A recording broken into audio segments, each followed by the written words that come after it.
नमस्कार, मी Sachin Chavan, MCN news Jalna बातमीपत्रात आपल्या सर्वांचं स्वागत।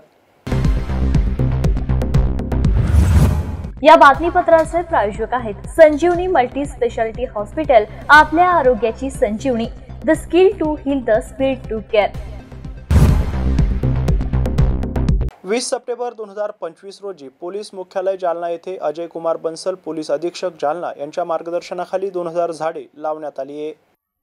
यावेळी पोलीस अधीक्षक अजय कुमार बन्सल, उपाधीक्षक अनंत कुलकर्णी, पोलीस उपाधीक्षक गृह रवींद्र निकाळजे, पोलीस निरीक्षक पंकज जाधव, पोलीस निरीक्षक सिद्धार्थ माने, श्री राय उत्तार, भाऊसाहेब वाघ, राखीव पोलीस निरीक्षक जालना संतोष साबळे, पोलीस निरीक्षक तालुका पोलीस ठाणे जालना जयसिंग इंगळे, राखीव पोलीस उपनिरीक्षक जालना प्रल्हाद एनवाड, संजय सोनवणे, दत्ता पवार तसेच सर्व अधिकारी अंमलदार उपस्थित होते। या उपस्थितांच्या हस्ते 2000 झाडांची लागवड करण्यात आली आहे।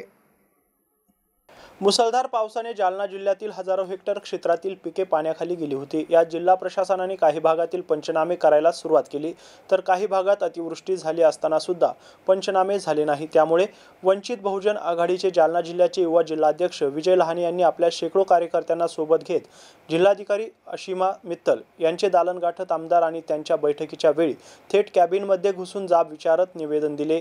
त्यानंतर तात्काळ पंचनामे करण्याचे आदेश जिल्हाधिकारी यांनी काढले आहेत। वाघरळ परिसरात झालेल्या अतिवृष्टी नुकसानीचे पंचनामे जर 24 तासात केले नाही तर वंचितच्या वतीने जिल्हाधिकारी कार्यालयासमोर आंदोलन करण्याचा इशारा देण्यात आला होता। यानंतर काल 6 वाजता वाघरळ परिसरात यासह परिसरातील 10 ते 12 गावांचा अतिवृष्टीने नुकसान झालेल्या शेती पिकांचे पंचनामे करण्याचे आदेश पारित केले। संबंधित अधिकाऱ्यांना नेमणूक करून तात्काळ पंचनामे करा आणि अहवाल सादर करण्याच्या सूचना सुद्धा यावेळी देण्यात आल्या। वंचित बहुजन आघाडीचे युवा जिल्हाध्यक्ष विजय लहाने यांनी आपल्या कार्यकर्त्यांना सोबत घेऊन जिल्हाधिकाऱ्यांचे आभार मानण्यासाठी जिल्हाधिकारी कार्यालयात येऊन त्यांचे आभार मानले। यापुढे पण वंचित नक्कीच तुमच्या पाठीशी राहील असा शब्द देत शेतकऱ्यांच्या आणि अडचणी सोडवा असं म्हटलं आहे। आज आम्ही जिल्हाधिकारी कार्यालयामध्ये जिल्हाधिकारी मॅडमचं या ठिकाणी आभार व्यक्त करण्यासाठी वंचित बहुजन आघाडीचे कार्यकर्ते आम्ही सगळे आलो होतो। काल आम्ही त्यांना याच्यापूर्वी आम्ही निवेदन दिलं होतं की आमच्या वाघरळ सर्कलला अतिवृष्टीमधून त्या ठिकाणी वगळण्यात आलेलं आहे वाघरळ मंडळ। आज आता ते वाघरळ मंडळाचं काल आम्ही निवेदन दिलं आणि आज त्यांना रात्रीच त्यांनी त्या ठिकाणी पत्र तहसीलदाराला पाठवलं। तहसीलदाराला त्यांनी आदेश केले आणि आज सकाळपासून वाघरळ सर्कलमध्ये पंचनामे सुरू झाले आहे। या तालुक्यामधले 147 गाव होते, त्याच्यापैकी 18 गाव आमच्या वाघरळ सर्कलचे होते।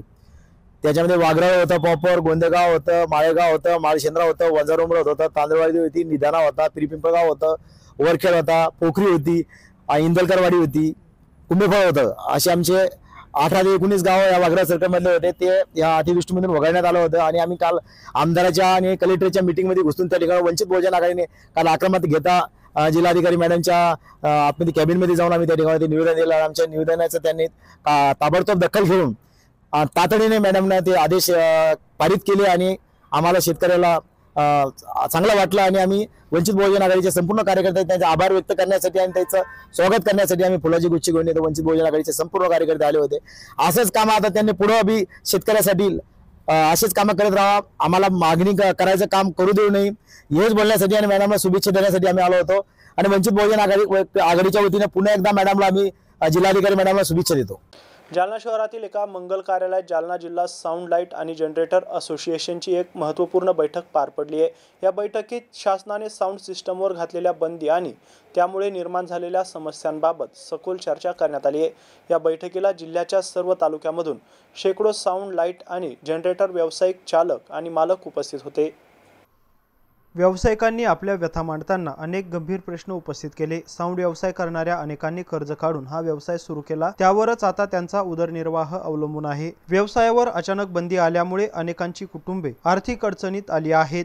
एका व्यावसायिकाने तीव्र भावना व्यक्त करत म्हटले की धंदा बंद पडला तर हातावर हात ठेवून बसायचं का? आम्ही हाततोडा घेऊन बँकेचे ATM फोडायचे का? तसेच 50,000 रुपयांची नोकरी द्या, आम्ही आमचा व्यवसाय बंद करतो असं आव्हानही त्यांनी दिलंय। यावेळी व्यावसायिकांनी काही प्रमुख मागण्या सरकारसमोर ठेवल्या आहेत। या बैठकीत प्रमुख अतिथी म्हणून उपस्थित असलेल्या ॲडव्होकेट रीमाताई खरात यांनी व्यावसायिकांना मार्गदर्शन केले। यावेळी संदीप खरात यांच्यासह असोसिएशनचे पदाधिकारी मोठ्या संख्येने उपस्थित होते। मॅडम, आज असोसिएशनची बैठक झाली आहे, काय ठराव घेण्यात आले, काय मागण्या आहे आणि काय समस्या आहे त्या लोकांच्या?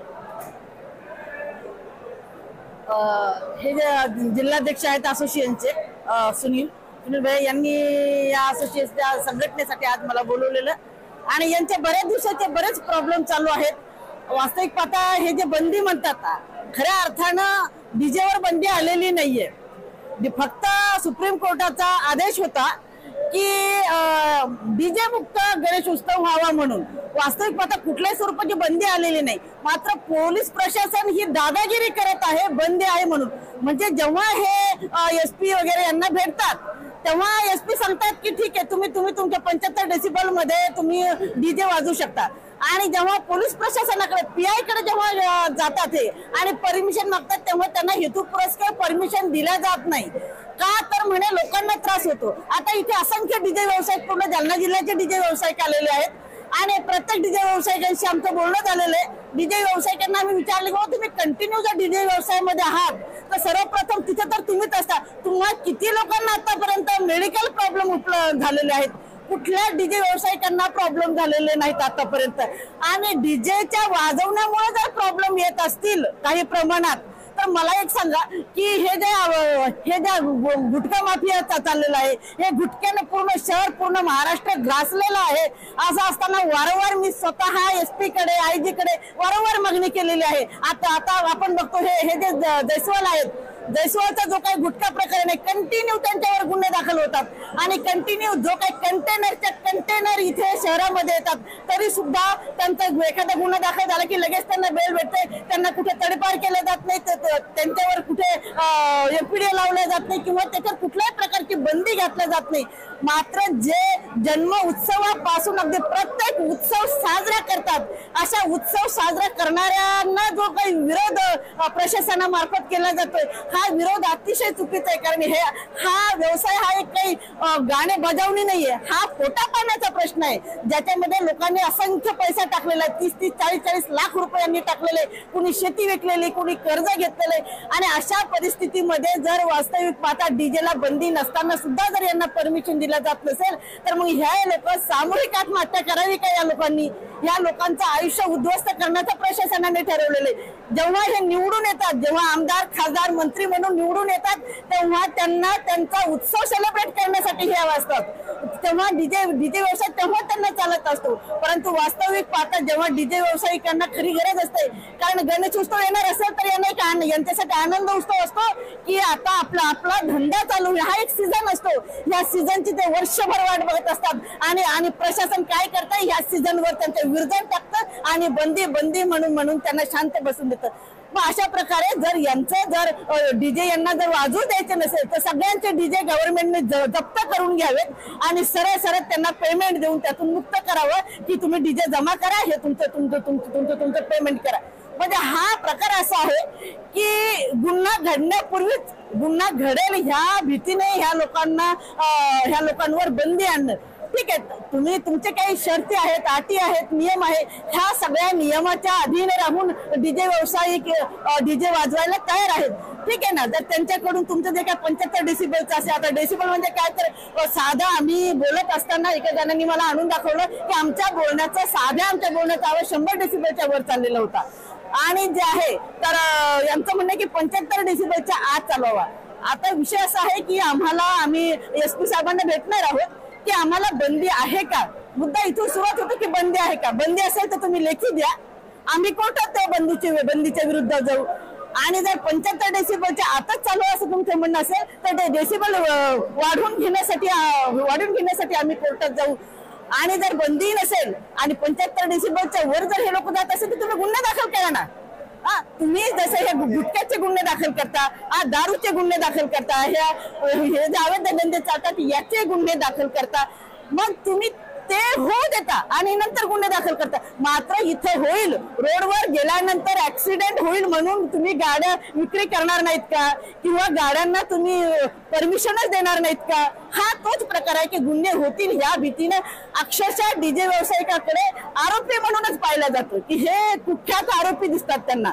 आणि म्हणून आम्ही एसपी साहेबांना भेटणार आहोत, एसपी साहेबांना भेटून त्यांना सगळे प्रश्न मांडणार आहोत की तुम्ही आम्हाला लेखी स्वरूपात द्या।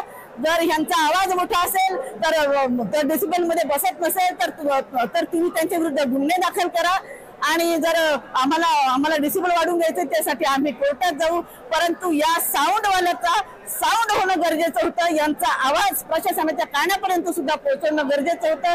या असंघटित साऊंडवाले एकत्र आलेले आहेत, त्यांचा साऊंड निघालेला आहे आणि जेव्हा संघटित होतात तेव्हा त्यांचा विजय हा नक्कीच ठरलेला असतो। पोलीस प्रशासनाला आता रिअल मध्ये काय आहे हे सगळं लेखी द्यावं लागेल आणि ते लेखी घेतल्याशिवाय आम्ही राहणार नाही। आणि हे यांचे आरटीओचे जे आरटीओ वाले खूप त्रास देतात, या आरटीओ वाल्यांना मध्यंतरी मी यांचे बरेच मॅटर जेव्हा पकडले तेव्हा यांनी मला कॉम्प्रोमाइज करायला सुरुवात दिली की मॅडम तुम्हाला काय पाहिजे ते सांगा। म्हणजे यांना फक्त पाहिजे, यांना फक्त देऊन घेऊन करायचं असतं कुठल्याही गोष्टीला। रेतीचे एवढे अवैध धंदे चालतात, रेतीच्या एवढ्या गाड्या चालतात। मी कलेक्टर साहेबांना सुद्धा बोलली की ट्रक वगैरे हे चालतात तर ह्यांना कुठेही त्यांचे नंबर्स नसतात तरी सुद्धा हे चालतात। मात्र ह्या लोकांना आरटीओ वाले सुद्धा खूप त्रास देतात। आरटीओचं सुद्धा आम्ही बघून घेऊ। पोलीस प्रशासनाला प्रत्येक गोष्टीला उत्तर द्यावं लागेल। पोलीस प्रशासनाची खाकी वर्दीची गुंडागर्दी अजिबात चालणार नाही। काही लोकांनी सांगितलं पेट्रोल पंपामध्ये जरी डीजेची गाडी दिसली तरी साधा पोलीसवाला येऊन यांना त्रास देत असेल तर पोलीस प्रशासनाला सुद्धा आम्ही धडा शिकवल्याशिवाय राहणार नाही। आज सावंत असोसिएशनची बैठक झाली आहे, कुठले ठराव घेतले, काय प्रमुख मागणी तुमची? सर आज आमच्या जालन्याच्या संघटनेच्या वतीने पहिली कार्यशाळा या ठिकाणी पार पडत आहोत आणि मागच्या काळामध्ये जो गणेश उत्सव झाला होता त्या तात्पुरत्या स्वरूपामध्ये आम्हाला साऊंडवर बंदी आली होती। तसं जर बघितलं या ठिकाणी जवळपास 300 ते 400 साऊंडवाले एकत्र आलेले आहे। प्रत्येक साऊंडची जर तुम्ही किंमत बघितली तर जवळपास 35 ते 40 लाख रुपयाचा एक साऊंड आहे आणि प्रत्येक साऊंड मागे जवळपास 8 ते 10 परिवार एकत्र येऊन काम करतात। जर साऊंडवर बंदी आली तर जवळपास आपल्या ग्रामीण भागामधून आणि जिल्ह्याभरामध्ये 8 परिवार उपासमारीची वेळ या ठिकाणी येणार आहे। सांगायचा मुद्दा एवढाच आहे की या अगोदर साऊंड चालत होता आणि या अगोदर साऊंड चालत असताना आम्ही प्रशासनाच्या सूचनेचे कोणत्याही प्रकारचे उल्लंघन केलेले नाही आणि यानंतर सुद्धा करणार नाही। आम्ही संघटनेच्या वतीने एक निर्णय घेतलेला आहे। प्रशासन आम्हाला जो निर्णय ठरवून दिला जाईल त्या निर्णयाचं आम्ही पालन करू आणि येणाऱ्या काळामध्ये आम्हाला साऊंड चालवण्यासाठी प्रशासनाच्या वतीने परमिशन मिळेल अशी आम्ही शासनाकडे विनंती करणार आहोत। आम्ही संघटनेच्या वतीने प्रशासनाला निवेदन देऊन आमच्या ज्या संघटनेच्या वतीने आम्ही निर्णय घेतलेले आहे की कोणताही मोठ्या आवाजामध्ये कर्कश आवाजला साऊंड याच्यानंतर आम्ही वापरणार नाही। प्रशासनाला आम्ही निवेदनात म्हटलं आहे की यानंतर साऊंड वापरत असताना सार्वजनिक ठिकाणी किंवा दवाखाने, शाळा, महाविद्यालय, कोर्ट आणि प्रशासनाची बिल्डिंग या ठिकाणी कुठल्याही प्रकारे आम्ही त्या ठिकाणी साऊंड वापरणार नाही। माझं नाव आहे संतोष वरकर बदनापूर, माझ्या साऊंडचं नाव आहे नागेश्वर साऊंड बदनापूर। याबरोबरच हे बातमीपत्र इथंच संपलंय। पुन्हा भेटूया पुढील बातमीपत्रात, तोपर्यंत पाहत राहा एमसीएन न्यूज जालना। नमस्कार।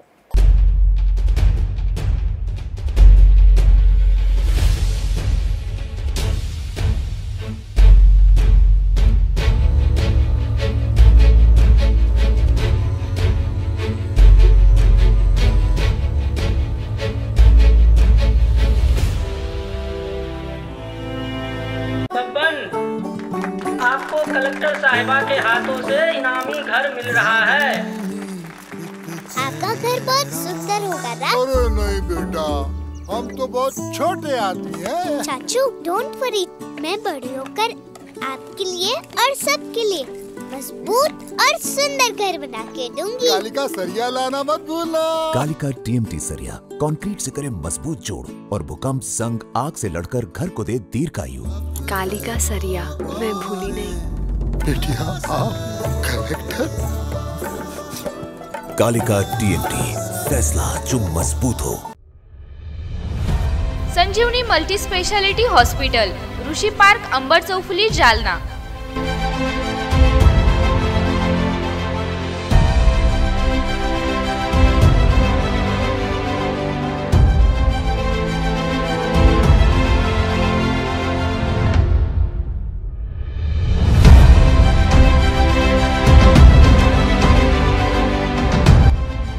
महात्मा ज्योतिबा फुले जन आरोग्य योजना आणि प्रधानमंत्री जन आरोग्य आयुष्मान भारत योजना उपलब्ध। मेडिसिन विभाग, बालरोग विभाग, स्त्रीरोग विभाग, अस्थिरोग विभाग, सर्जरी विभाग, नाक कान घसा विभाग आणि पॅथॉलॉजी विभागात काम करणारी तज्ञ डॉक्टरांची टीम। उपलब्ध सुविधा ICU, NICU, जालना शहरातील अद्ययावत Ultima of 100 with stent boost cath lab, modular operation theatre, dialysis विभाग, cardiac care unit CCU, angiography सुविधा, एंजिओप्लास्टी सुविधा, 24 तास अत्यावश्यक सेवा आणि कार्डियक ॲम्ब्युलन्स उपलब्ध. महाराष्ट्र पोलीस कुटुंब आरोग्य योजनेसह सर्व आरोग्य विमा कंपन्यांचे कॅशलेस उपचार. संजीवनी मल्टी स्पेशालिटी हॉस्पिटल, आपल्या आरोग्याची संजीवनी.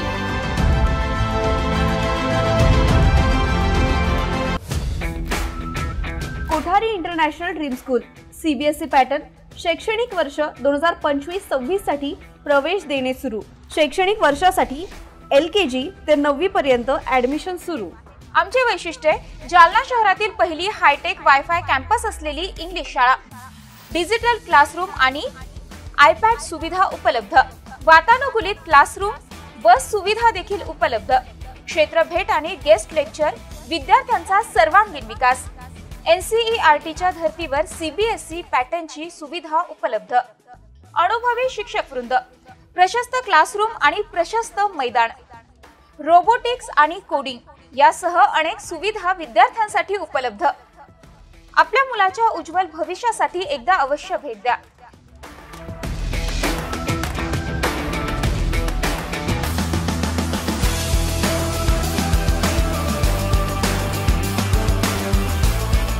Kothari international dream school, JES महाविद्यालयाजवळ, देऊळगाव राजा रोड, जालना. संपर्क 9673236007 किंवा 9067791007.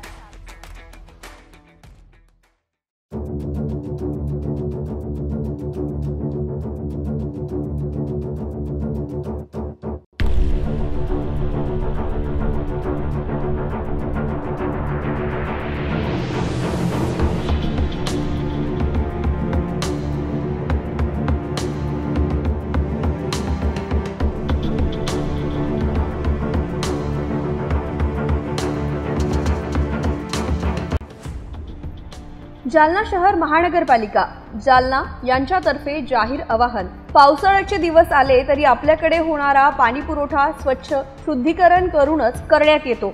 आपल्याकडे नळाला आलेले पाणी स्वच्छ भांड्यात, भांडे स्वच्छ धुवून झाकून ठेवावं. आपल्याला नळ आपल्या दारात, नालीत फुटलेला नसावा याबाबत काळजी घ्यावी.